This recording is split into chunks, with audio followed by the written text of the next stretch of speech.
Avez-vous déjà rencontré quelqu'un et su immédiatement qu'il était fait pour vous? J'aurais aimé m'en rendre compte plus tôt, pour que mes années d'adolescence n'eurent pas autant de drames et de cœurs brisés. Mais on apprend avec l'expérience, non? Mieux vaut tard que jamais. Au fait, je m'appelle Alizée et j'ai 24 ans. Tout a commencé il y a 14 ans, quand j'ai emménagé à New York et que je suis allée dans un nouveau collège. À l'époque, je pensais que partir de mon chez-moi en France pour venir à New York serait facile. Ma mère et moi étions super contentes et on pensait vraiment que nos vies changeraient. Et en effet, ce fut le cas. Mais pas de la manière que je pensais.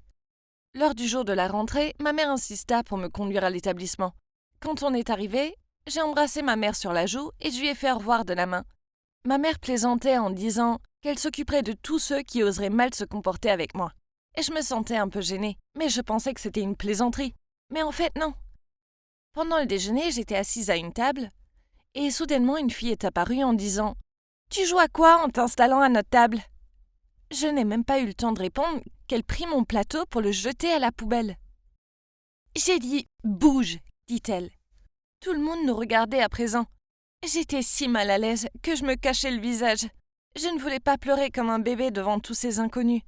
Mais je ne pouvais pas me retenir, les larmes ont commencé à couler. Puis quelque chose de dingue s'est produit. Une voix sortie de nulle part criait depuis la cafétéria.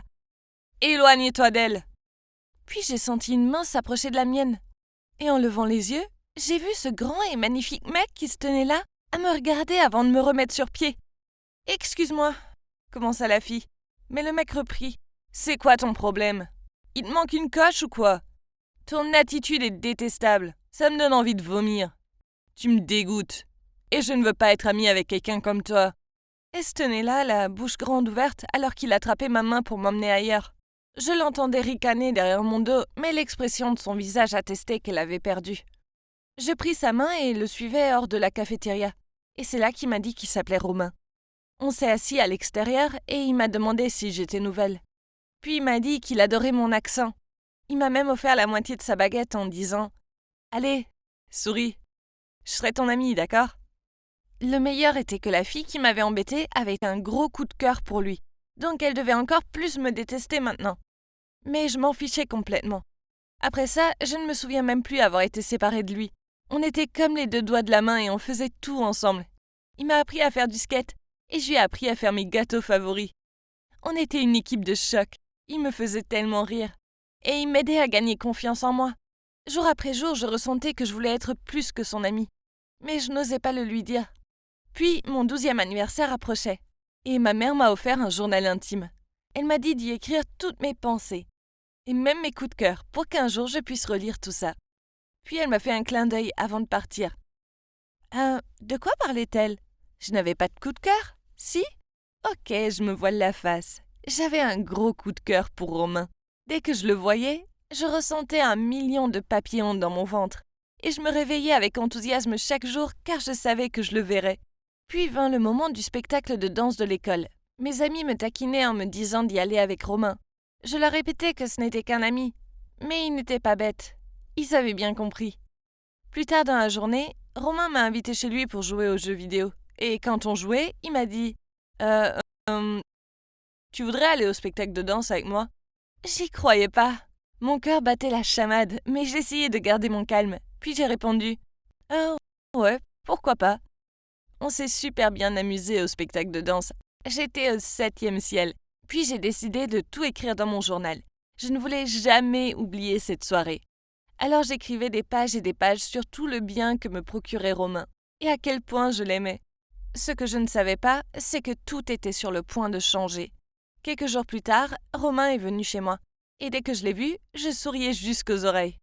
Mais très vite, ce sourire se dissipa quand Romain me dit qu'il avait quelque chose à me dire. J'ai une mauvaise nouvelle. Avec ma famille, on déménage à Londres le mois prochain. C'est une blague, non? Allez, arrête de plaisanter, dis-je en essayant de cacher l'inquiétude dans ma voix. Mais il ne parlait pas, et j'ai donc su qu'il ne plaisantait pas. Je ne pouvais pas retenir mes larmes et Romain m'a enlacée pour me réconforter. Il m'a dit que tout irait bien et qu'on resterait en contact, mais j'avais l'impression que mon monde s'écroulait autour de moi. C'était la pire nouvelle de toute ma vie. On a choisi de s'amuser le plus possible pour notre dernier mois ensemble. On est allé faire du surf, du skate, regarder les étoiles et même faire du karaoké. J'aurais voulu que le mois ne se termine jamais, mais c'était inévitable. Durant notre dernière nuit ensemble, on a fait une nuit blanche ensemble en attendant que le soleil se lève. Quand ce fut le moment de se dire au revoir, il m'a donné une photo encadrée de nous deux, en disant que je pourrais la regarder quand je serais triste, en me souvenant des moments heureux. J'avais envie de lui avouer mes sentiments, mais je ne pouvais pas. Donc il est parti. J'étais si malheureuse que j'ai couru à l'étage pour me cacher sous ma couette et pleurer. Plus tard dans la soirée, comme d'habitude, j'allais écrire dans mon journal, mais je ne le trouvais pas. J'ai crié sur ma mère en l'accusant, mais elle m'a dit que j'avais dû le mettre ailleurs. Maintenant, je n'avais plus Romain et plus de journal. Ma vie était nulle. La fin de l'été arriva rapidement et il était temps d'aller au lycée. Même si j'avais mes amis, la vie n'était pas pareille sans Romain. Mais la vie continue, donc j'ai fini par oublier Romain. Mes amis m'ont dit que ce mec, Lucas, avait un coup de cœur pour moi depuis toujours, et que je devrais peut-être lui laisser une chance. Eh bien, on a vite commencé à se fréquenter, et même s'il n'y avait pas de connexion spéciale comme avec Romain, c'était quand même sympa, et ça me faisait penser à autre chose. 7 ans plus tard, j'étais toujours avec Lucas.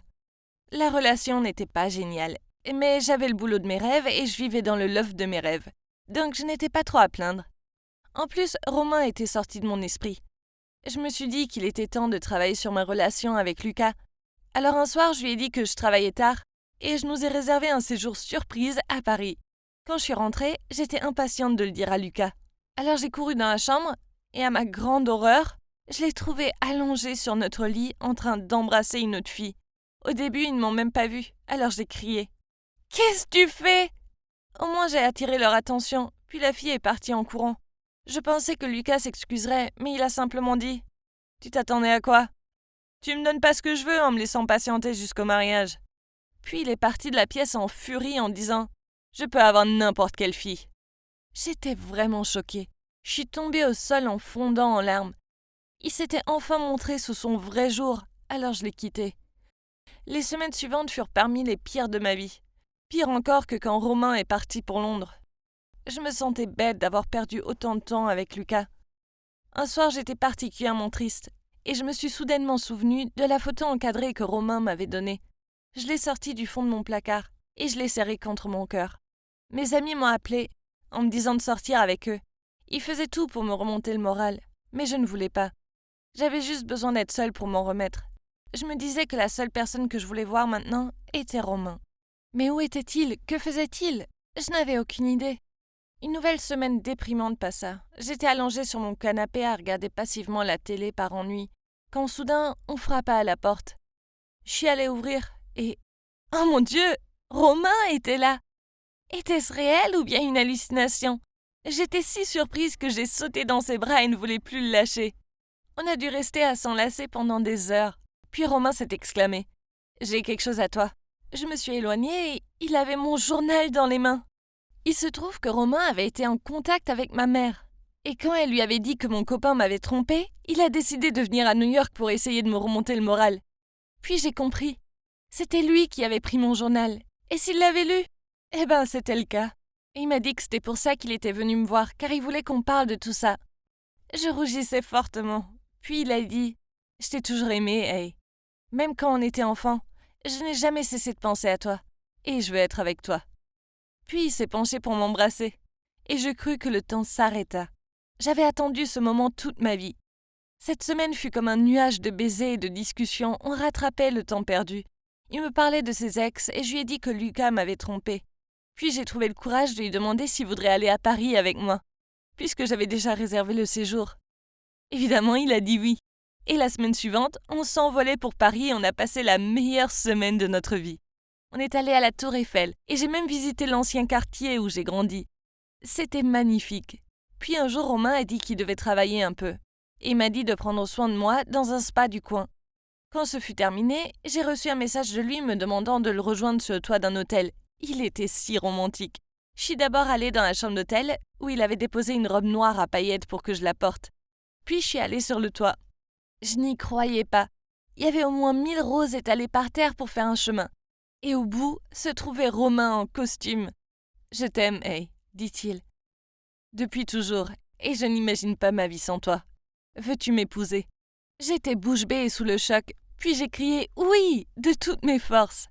Je l'aimais depuis qu'on était enfant, Et maintenant mon rêve d'être avec lui pour toujours devenait réalité.